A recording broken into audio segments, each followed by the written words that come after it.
I thought I'd go over this number. It require some studying on your part. If you read Revelation, or if you read the Old Testament,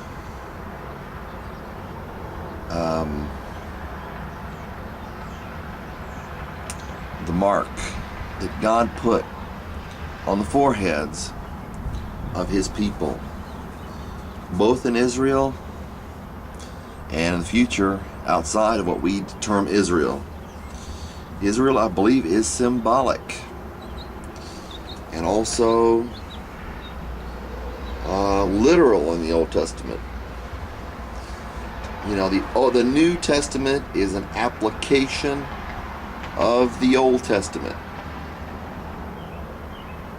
The Old Testament gives us revelation, the more earthy version of what the New Testament means.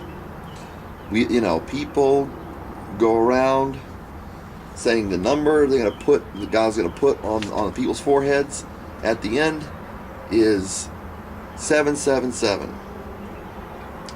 I don't know where they get that. But God had done that before in history, if you're paying attention, if you know the scriptures. But the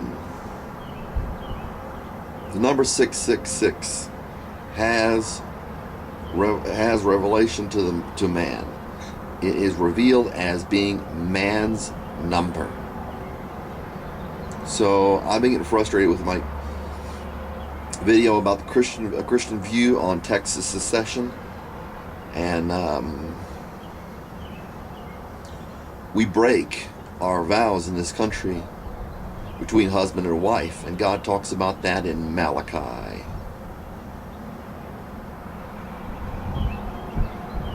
And he said, you've broken your promise from your youth. And yeah, we rely on ordinances. When we ourselves break ordinances, people, it doesn't make any sense.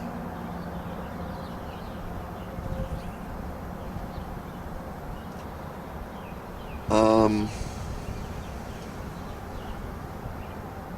666 is man's number and has a couple of different ways of interpretation, at least. One of them is the end. People complain that God holds things back, and in the end he just decides he's not going to hold things back. The problem with the Illuminati, and the problem with people opposing the Illuminati, or the problem with the kingdoms of the world and those who oppose them, is, the number for what's coming in the end is 666. The number of those who oppose them is 666. I don't see how people can't figure that out.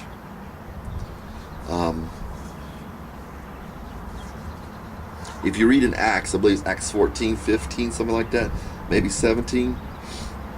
I've quoted it before. They said, everyone, everywhere is opposing this way, is speaking against this way. Everywhere. So if you don't have that kind of Christianity, apparently you need a knock on your head. If you want to follow Christ and your Christianity is the same kind of Christianity that everybody approves of, man's Christianity, I'm not trying to sell anything here.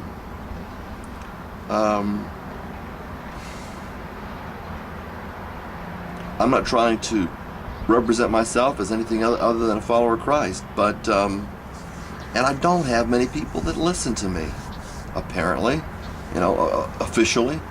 I don't even have 50 subscribers, and I've been on here, going on a while, I guess going on about a year. But people don't want to hear the truth.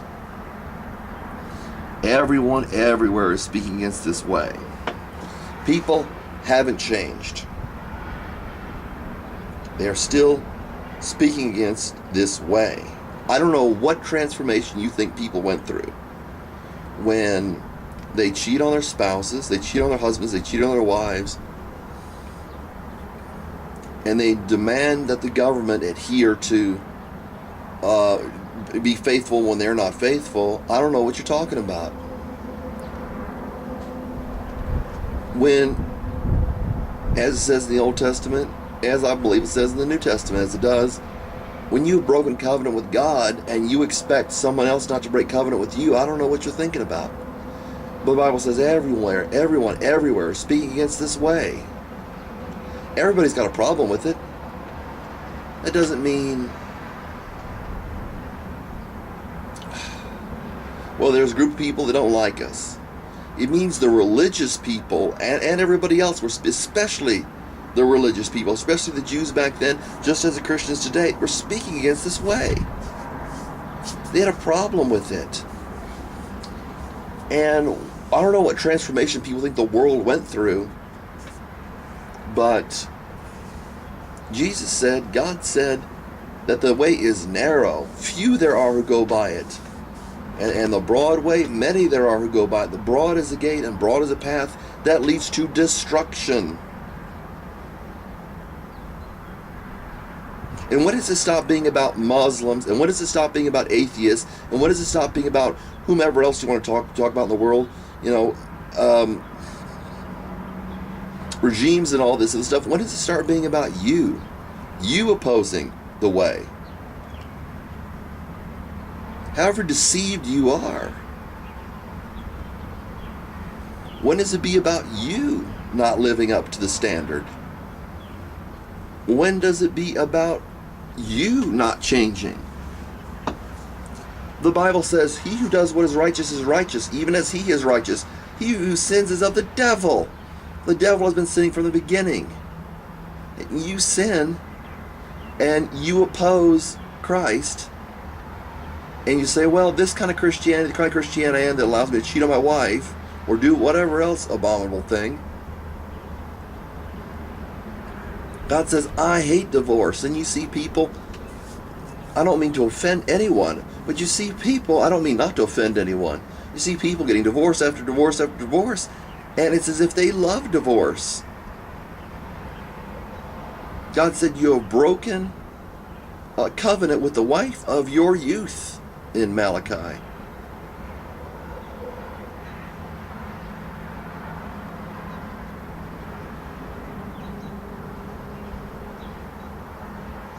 Everyone, everywhere is speaking against this way.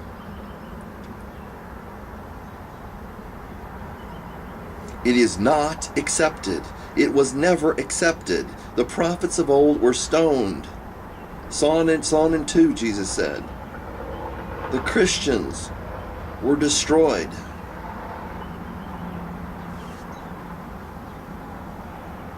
James was killed by the sword. And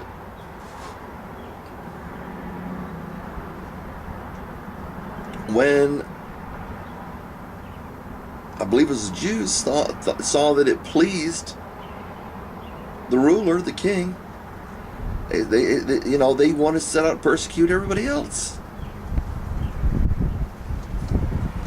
People go around with their cushy jobs, their cushy lives, and unpersecuted, and Jesus says everybody who does what is right will be persecuted.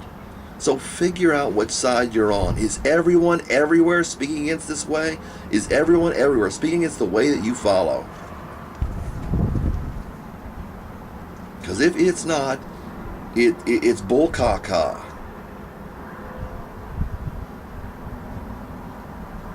You want to lie and confuse yourself and go around confusing other people, go ahead. He who does what is righteous. He who sins is of the devil, for the devil has been sinning from the beginning. That means if you sin, you're of the devil. Do you want to make it right? Do you even want to make it right? Do you heed anything I'm saying? Man's number is man's way, and there's no transformation of a life that lives the exact same way it has always lived. And people don't do some abominable things. People are pure evil. It is God who does what is right, who tries to help you. It is people who do what is wrong, who try to harm you. And I would consider which side you Christians are on. As I said, I don't buy it.